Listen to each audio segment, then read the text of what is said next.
ठीक है, electric field due to a charge ring, electric field due to a charge ring.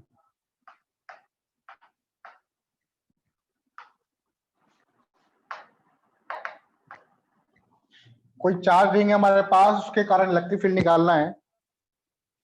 और ring को देखो कैसे रखा गया है, रिंग को ऐसे रखा गया है, ऐसे वर्टिकल प्लेन में रखा हुआ है, और इसकी एक्सिस, ये इसकी एक्सिस है, इस एक्सिस के किसी पॉइंट पर मुझे इलेक्ट्रिक फील्ड निकालना है। सपोज करो इस P पॉइंट पे मुझे इलेक्ट्रिक फील्ड निकालना है। इस P पॉइंट की सेंटर से डिस्टेंस यहां से x मान लो, x डिस्टेंस पर मुझे इलेक्ट्रिक फील्ड फाइंड करना है। कोई रिंग है, इस रिंग पर टोटल चार्ज सपोज करो Q चार्ज है, और इस रिंग की रेडियस है R। रिंग पे टोटल चार्ज Q है, रेडियस है R, तो x डिस्टेंस पर कितना इलेक्ट्रिक फील्ड होगा ये मुझे फाइंड करना है। तो हम लोग क्या करेंगे, एक छोटा सा एलिमेंट ले लेंगे, दिस वन। छोटा सा एलिमेंट है तो छोटे से एलिमेंट की लेंथ कितनी हो जाएगी, dl। इस dl लेंथ पर कितना चार्ज होगा, चार्ज भी छोटा सा होगा, दैट इज dq। इस dq चार्ज के कारण यहाँ पे इलेक्ट्रिक फील्ड, छोटा सा चार्ज है मतलब, तो यहाँ पर electric field away from the, इस चार्ज से अवे की डायरेक्शन अवे होगी इसके, तो इलेक्ट्रिक फील्ड इस तरफ होगा, दैट इज d।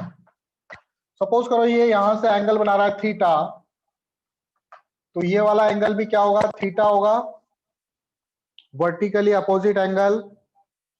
तो इस डी के दो कंपोनेंट होंगे, एक कंपोनेंट इधर होगा डी कॉस थीटा, और एक कंपोनेंट नीचे होगा that is D sine theta, D cos theta और डी साइन थीटा। ठीक है, अब सामने इस रिंग के जस्ट इसके सामने एक ऐसा ही कंपोनेंट होगा, जस्ट सामने इस वाले पार्ट टुकड़े के सामने, इस वाले पार्ट के सामने जस्ट इधर सेम उतने ही लेंथ का टुकड़ा ले लेते हैं। उसके कारण जो इलेक्ट्रिक फील्ड होगा वो कुछ इस तरह से होगा, ये भी डी होगा, ये भी एंगल थीटा ही बनाएगा। अगेन इसके भी दो कंपोनेंट होंगे, एक तो इस तरफ और एक ऊपर की तरफ। ऊपर की तरफ कंपोनेंट आएगा डी साइन थीटा, तो डी साइन थीटा और D sine theta will cancel out हो जाएंगे, सिर्फ एक ही कंपोनेंट बचेगा आपका डी कॉस थीटा। तो मुझे अगर नेट इलेक्ट्रिक फील्ड निकालना है तो मुझे डी कॉस थीटा के कंपोनेंट को इंटीग्रेट करना पड़ेगा। ठीक है, तो D sine theta will cancel out हो जाएंगे ये, तो नेट इलेक्ट्रिक फील्ड होगा ई नेट, वो किसका इंटीग्रेशन होगा, that is D cos theta का। अब डी की वैल्यू क्या होगी, मुझे चार्ज पता है, डिस्टेंस इसकी आर मान लेते हैं यहां से, तो किसी पॉइंट चार्ज से आर दूरी पे जो इलेक्ट्रिक फील्ड होता है, कोई पॉइंट चार्ज है आपके पास Q, उससे आर डिस्टेंस पर अगर मैं इलेक्ट्रिक फील्ड बोलूं तो क्या वैल्यू होती है इसकी, that is E equal to KQ by are square.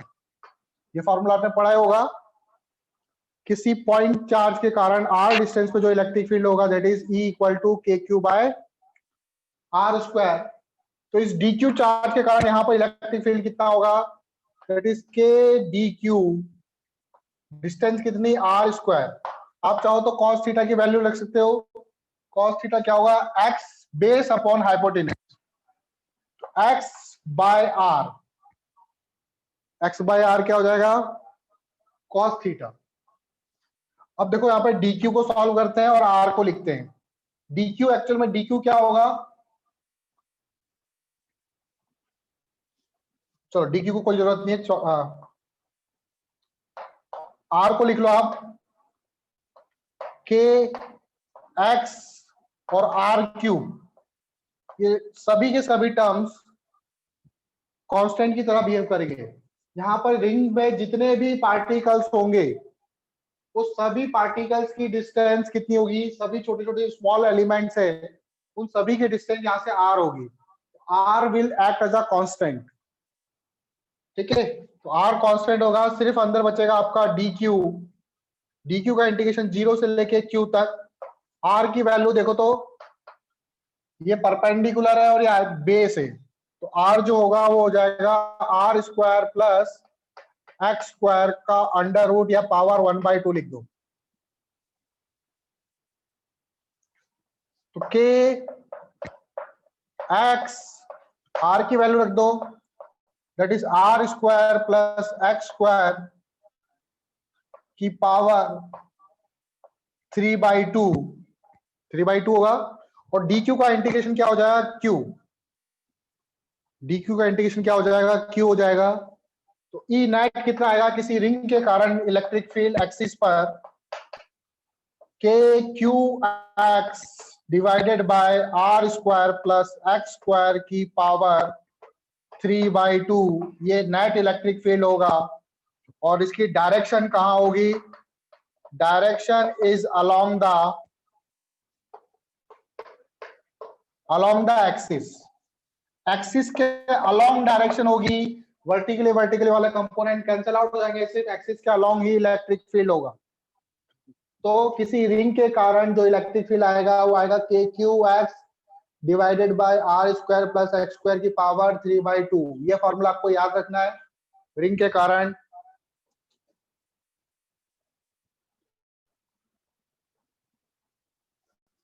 तो अगर मैं कोई रिंग ले लूं, इस पे क्यू चार्ज है, इस पॉइंट पे इलेक्ट्रिक फील्ड किस तरफ होगा,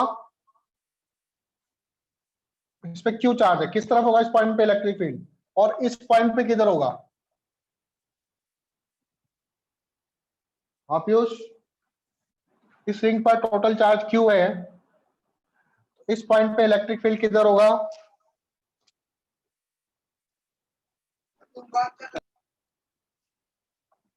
इस तरफ। इस पॉइंट पर अपोजिट होगा, इस तरफ, ठीक है। अगर ये रिंग पे माइनस चार्ज होता तो इनसाइड सर। इस तरफ, यस सर। ठीक है, टुवर्ड द सेंटर।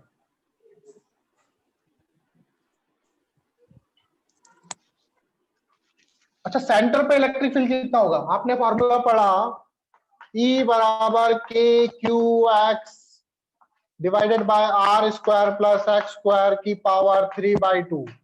मैं पूछूं, मेरे पास एक रिंग है, इसके सेंटर पे इलेक्ट्रिक फील्ड कितना होगा,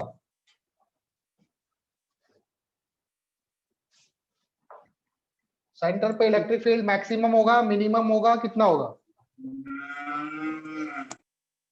सेंटर के लिए एक्स कितना होगा, 0। 0। Yes sir. यहाँ पे 0 रखोगे तो ये कितना होगा, 0। Yes sir. अच्छा, अगर x टेंड्स टू इनफाइनाइट कर दूं, मतलब जो पॉइंट ले रहा हूं मैं वो इनफाइनाइट पे पॉइंट ले रहा हूं, तो इनफाइनाइट पे इलेक्ट्रिक फील्ड कितना होगा,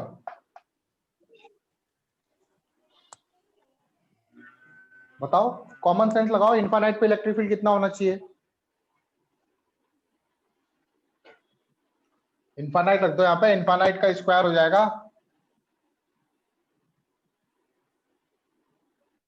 कितना होगा इलेक्ट्रिक फील्ड,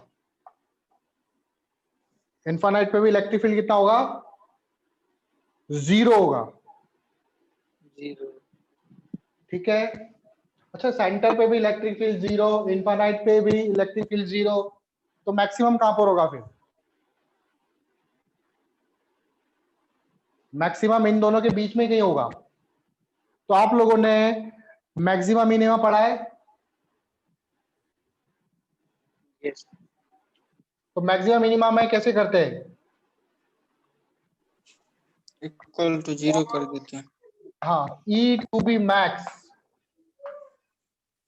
तो उसका डिफरेंशिएशन हम किसके रेस्पेक्ट में डिफरेंशिएशन करें, चार्ज के रेस्पेक्ट में या यस सर। डिस्टेंस के रेस्पेक्ट में, डी बाई डी क्यू करूं या डी बाई डी एक्स करूं,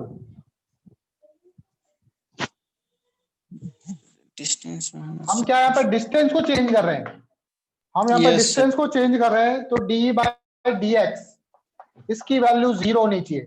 ठीक है, अगर ई मैक्सिमम निकालना है आपको तो डी बाई डी एक्स क्या करेंगे 0। ठीक है, मैक्सिमम मिनिमम में देख लेना, K Q x divided by are square plus x square की power 3/2 by D X. Differentiation करना आता है आप लोगों को? इसका डिफरेंशिएशन कर सकते हो u अपॉन v वाले फॉर्मूले से।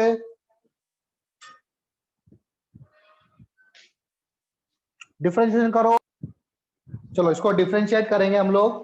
ठीक है, वैसे बताना नहीं चाहिए लेकिन मैं बता रहा हूं आप लोगों को कैसे डिफरेंशिएट करेंगे। इन डिफरेंशिएशन का एक फॉर्मूला होता है, u डिवाइडेड बाय v का अगर डिफरेंशिएशन करना हो विद रिस्पेक्ट टू x, तो अलग अलग फंक्शन है u v। तो क्या होता है, पहले v को बाहर ले लो, u का डिफरेंशिएशन, फिर u को बाहर लो, v का differentiation divided by v square. Same ऐसा यहां पर भी करेंगे हम लोग। पहले तो कांस्टेंट टर्म को बाहर निकाल लो। कौन कौन से कांस्टेंट टर्म्स है? के क्यू कांस्टेंट है, के क्यू को बाहर निकाल के रख दो। फिर ये जो x है, आप चाहो तो एक स्टेप बढ़ा सकते हो, चलो मत लिखो। ये x जो है that is work as a u, और नीचे r square plus x square की पावर 3/2 वो v की तरह काम कर रहा है। तो क्या बोलता है फॉर्मूला कि पहले r square plus x square को बाहर लिखो कि पावर 3/2, ये v है। डिफरेंशिएशन करो ऊपर वाले का, that is x dx by dx minus, फिर x को ले लेंगे बाहर, डिफरेंशिएशन होगा किसका, r square plus x square की पावर 3/2 बाई dx, और नीचे आ जाएगा किसका, v का स्क्वायर। v कौन है, r square plus x square की पावर 3/2। इसका स्क्वायर करोगे तो क्या होगा, देखो 2 से 2 कट जाएगा क्योंकि 3/2 और फिर उसका ऊपर 2, तो 2 से 2 कैंसिल हो जाएगा, तो नीचे आएगा क्या, r square plus x square का cube equal to 0। K Q आपका 0 नहीं हो सकता, ये आपका 0 नहीं हो सकता, तो 0 कौन सी क्वांटिटी होगी, 0 होगा आपका ये वाली क्वांटिटी अंदर वाली ब्रैकेट के अंदर। तो कितना है, r square plus x square की पावर 3/2 dx बाई dx आपको पता है 1 होता है, माइनस एक्स। अब इसका डिफरेंशिएशन बाई चेन रूल से करेंगे, 3/2 आगे आ जाएगा, r square plus x square की पावर एक रिड्यूस हो जाएगी 3/2 माइनस 1, तो 3/2 माइनस 1 कितना होता है, 1/2 इनटू, फिर अंदर वालों का डिफरेंशिएशन करेंगे, आर स्क्वायर का डिफरेंशिएशन 0, एक्स स्क्वायर का डिफरेंशिएशन 2x इक्वल टू 0।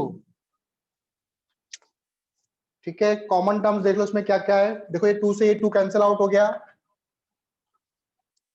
क्योंकि 0 प्लस 2x मतलब 2x ही होगा। अब कॉमन देखो इन दोनों में कॉमन क्या है, एक्चुअल में ये क्या है, r square plus x square की पावर 3/2, ये r square plus x square दोनों में कॉमन है कि पावर 1/2। तो यहां पर क्या बचेगा, सिर्फ r square plus x square की पावर 1, और यहां क्या बचेगा, ये तो बाहर चला गया, एक x यहां बचा, x और 3, तो minus 3x square equal to 0। इसको 0 नहीं करेंगे, इसको 0 करेंगे, तो r square minus 2x square equal to 0, तो एक्स स्क्वायर इक्वल टू हो जाएगा आर स्क्वायर बाई 2, तो x इक्वल टू हो जाएगा प्लस माइनस आर बाय √2। इस डिस्टेंस पर ही इलेक्ट्रिक फील्ड मैक्सिमम होगा। For x equal two plus minus क्यों लिखा, क्योंकि ये जो रिंग थी प्लस r/2 इधर होगा, माइनस r/2 इधर की तरफ होगा, तो वहां पर आपका इलेक्ट्रिक फील्ड क्या होगा, मैक्सिमम होगा। इस डिस्टेंस पर E क्या होगा, E इज मैक्सिमम, ना तो 0 पे होगा ना इंफाइनाइट पे होगा। कौन सी डिस्टेंस पे इलेक्ट्रिक फील्ड मैक्सिमम होगा, प्लस माइनस r/√2 पे। ठीक है, तो अब हमें पता चल गया कि x equal two plus minus r/√2 distance पर इलेक्ट्रिक फील्ड मैक्सिमम होगा। तो कितना मैक्सिमम होगा, इलेक्ट्रिक फील्ड मैक्सिमम की वैल्यू क्या होगी वो निकालते हैं हम लोग। इलेक्ट्रिक फील्ड मैक्सिमम हो गया, ठीक है, लेकिन उसकी वैल्यू क्या होगी ई मैक्स की। तो ई मैक्स इक्वल टू, देखो हमें बस एक्स की जगह रखना है आर बाय रूट टू।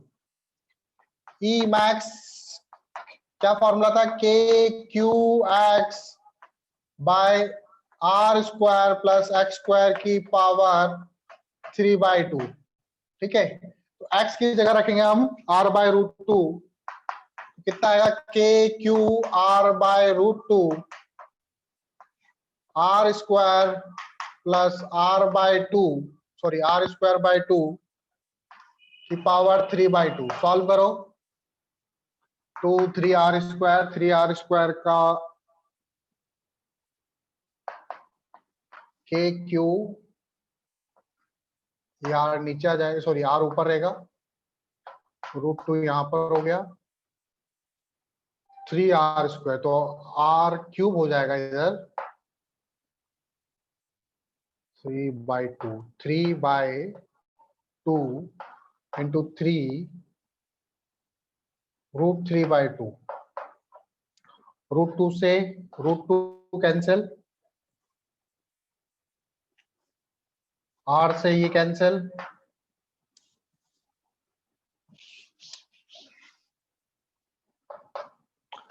तो ये हो जाएगा 2k क्यू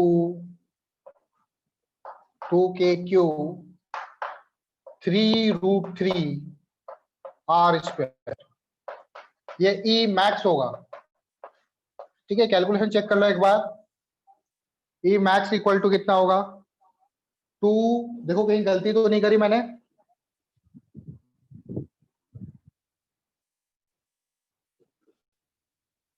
ठीक है, तो इसका ग्राफ कैसे होगा, अगर इलेक्ट्रिक फील्ड और एक्स के बीच में ग्राफ पूछा मैं,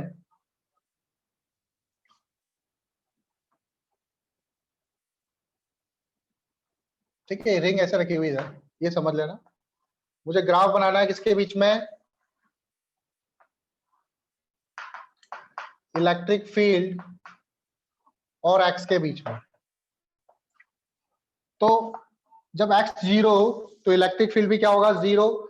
जैसे जैसे आगे बढ़ेंगे इलेक्ट्रिक फील्ड क्या होता जाएगा, बढ़ता जाएगा, एक पॉइंट आएगा कौन सी डिस्टेंस पर, r बाय रूट टू पर, r बाय रूट टू पर इलेक्ट्रिक फील्ड क्या हो जाएगा, मैक्सिमम, फिर उसके बाद क्या होता जाएगा, डिक्रीज होता जाएगा, और इनफाइनाइट पे क्या हो जाएगा, वापस से 0 हो जाएगा।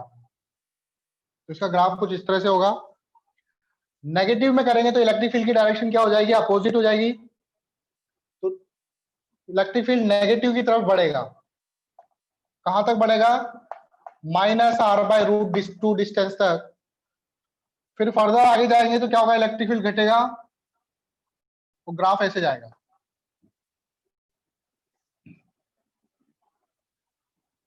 आई बात समझ में, ये भी आपका ई मैक्स ही होगा, ठीक है, लेकिन डायरेक्शन इसकी अपोजिट है, ये भी आपका ई मैक्स होगा, ई मिनिमम मत कर देना इसको, दोनों ही ई मैक्स होंगे, और ई मैक्स की वैल्यू मैंने बताई आपको अभी कितनी होगी, तो ये इसका क्या होगा, ग्राफ होगा, समझ गए।